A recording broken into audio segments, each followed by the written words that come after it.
Blessed Sunday everyone. Yes, for today's video, meron tayong bubuksan na parcel dahil nga tag-ulan na at butas na yung raincoat ng aking asawa. Kaya kami po ay bumili ng bagong raincoat. Tingnan po natin dahil kulay gray po ang aming binili. 299 pesos po siya, and then nagbayad lang po kami ng shipping dahil wala na pong free shipping. Kaya nagiging 300 plus. So, let's check kung okay ba siya.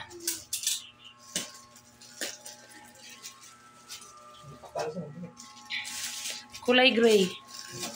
Tama naman yung kulay. At medyo mabigat po siya.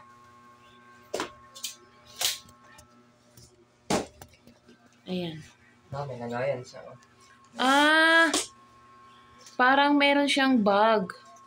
So, sariling bag niya. Mura na da, sa 299. Check natin ang materials niya.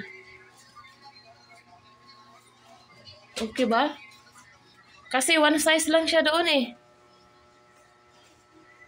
Ayan, one size lang po. So yan po, meron siyang katernong pantalon.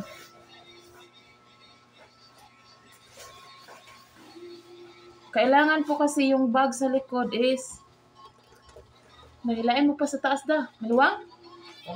Kasi one size lang. Ayan. Oh, may reflectorize pa siya. Anong tawag dyan? Reflectorize. May reflectorize siya sa gabi. Tama lang yun yung bag sa likod. Dito, kadapit ka kay lingit-ngit.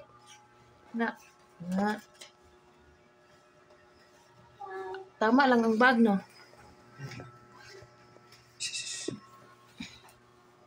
Napataba siya mo sa Nakpadawag pag-awsa sa bugoy nak. may zipper pa. May zipper siya, tapos meron ding botones. Ayan. Okay daw, maganda da.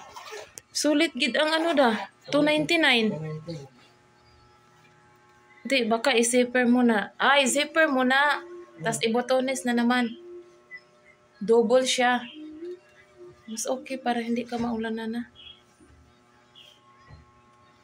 Meron pa siyang bag. Ayan oh. Hindi ko mabasa-basa dahil Chinese po yung nakasulat.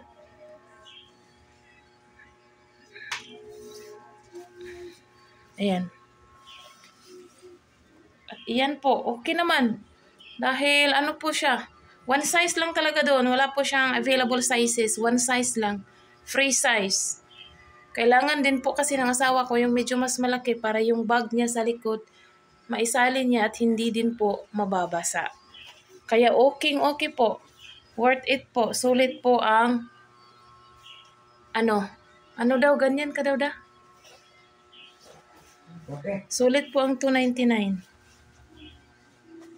Okay ba da? 5 stars?